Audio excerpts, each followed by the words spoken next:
당장은 중국의 사대하고 한자를 공식 문자로 떠받들고 있어서 어렵겠지만 훗날 똑똑한 후손들이 훈민 정음의 진가를 알아채고 세상에 널리 알리면 조선은 새롭게 비상할 것이다.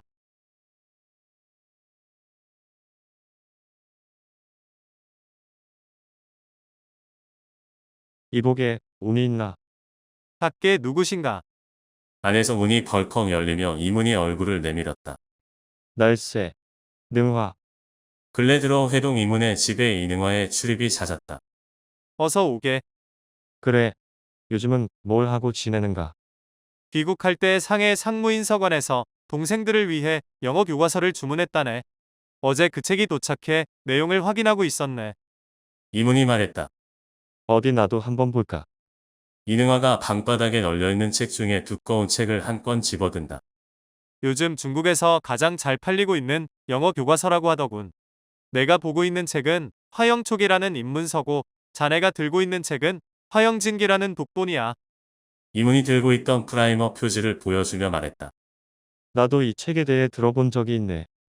이능화가 자신이 들고 있던 책 표지와 목차를 한참 보다가 책장을 휘리릭 넘기며 말했다. 이상하네. 잉글리시 앤 차이니즈 프라이머이면 영화 초기가 맞고, 잉글리시 앤 차이니즈 리더즈면 영화 징계가 맞지 싶은데 말이야. 중국인들은 뭐든 자기 중심으로 사고하는 것 같아. 이능화가 웃으며 말했다. 그런데 이 독보는 제1권부터 제5권까지 한 권으로 묶었네. 독본은 5권짜리 낙권도 있고 한 권으로 묶은 합본도 나와 있어. 화영촉에는 샤루 이팡이라는 중국인이 교회학교에서 사용하는 영어 교과서에 문헌문 주석을 달아 출판한 거라네. 저본인 교회학교용 영어 교과서는 원래 영국인이 인도의 학생용으로 만든 교과서야. 상무인서관 창립자 중에는 샤누이팡을 포함하여 교회학교 출신이 많았다. 그들 역시 교회학교에서 바로 그 인도 독본으로 배웠기 때문에 책 내용에 대해 잘 알고 있었다. 중국도 우리처럼 서양에서 수입하거나 번각한 교과서밖에 없어. 영어를 배우는데 어려움이 많다고 들었어. 비록 서양 사람이 만든 교과서 영문에 중국어 해석만 단 것이지만 어쨌든 중국은 이제 영어 교과서가 생긴 거긴 하네. 이능화가 입맛을 쩍쩍 다시며 말했다. 화영촉에는 상해 상무인서관이 1898년에 출판한 첫 번째 책이자 영어 교과서다. 페이지 수가 48페이지에 불과하지만 출간 열흘 만에 초판 2000부가 매진될 정도로 인기가 있었다. 1921년에 77세를 찍을 정도로 많이 팔렸다.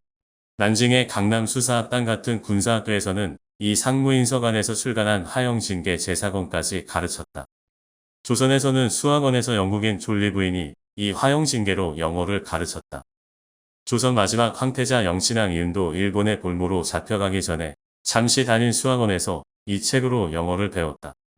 영신왕은 함께 도일한 고혜경으로부터 따로 영어를 배워 일본인 동급생들에 비해 영어 회화를 매우 능숙하게 했다.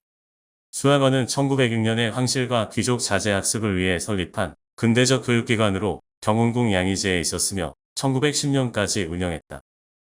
내가 유학생들에게 듣기로는 일본은 영어 교과서를 자신들이 직접 편찬해서 쓰고 있다고 하더군. 중국이 본격적으로 외국어 교육에 관심을 쏟기 시작한 것은 60여 년 전인 아편전쟁 직후라고 알고 있네. 그 정도 기간이 지났으면 나름대로 영어 교육에 성과가 있어야 하는 게 아냐. 중국인들은 도대체 뭘 한 거지? 한자가 여간 어려워야지. 까막눈이 많은 게 가장 큰 이유일 거야. 다음은 중화주의 세계관의 영향이 커. 아편전쟁 이후 약간 달라지긴 했지만 아직도 중국이 세상의 중심이라고 하며 이방 언어를 배우는 것에 관심이 적어.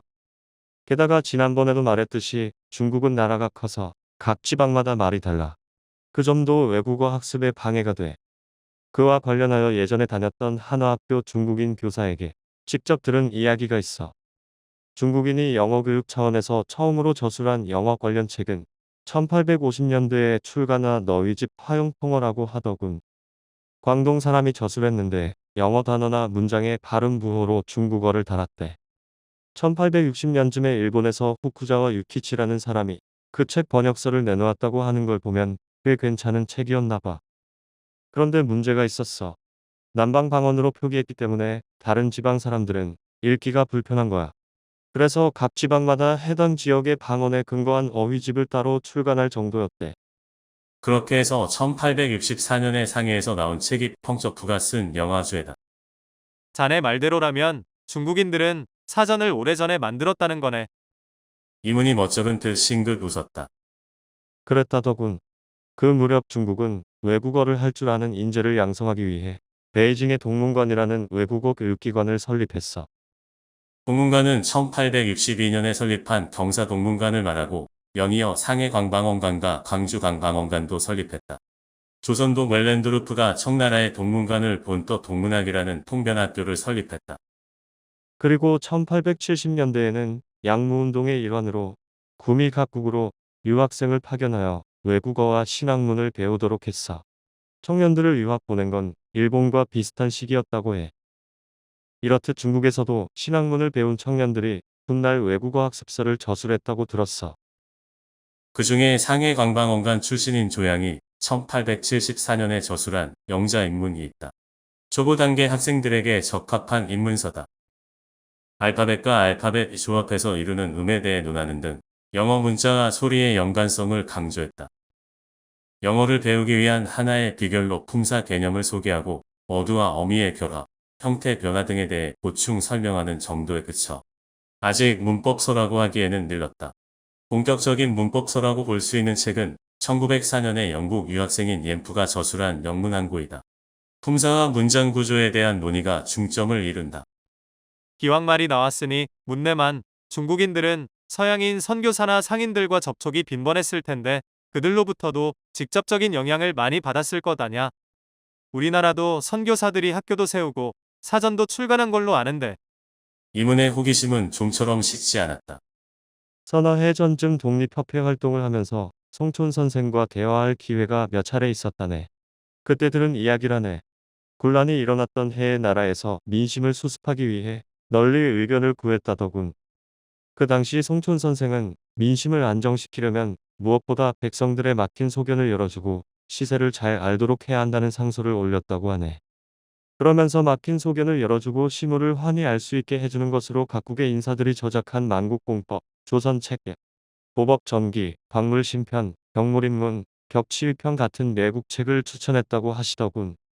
송촌 선생이 언급한 책은 대부분 6, 70년대의 서양인 선교사나 학자들에 의해 중국에 소개된 번역서야.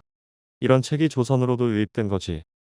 만국공법은 미국의 법학자 헨리 휘턴이 1836년에 간행한 엘리먼츠 오브 인터내셔널 룰을 베이징 외국어학교 동문관 교장을 역임한 윌리엄 마틴이 1864년에 한문으로 번역한 책이다.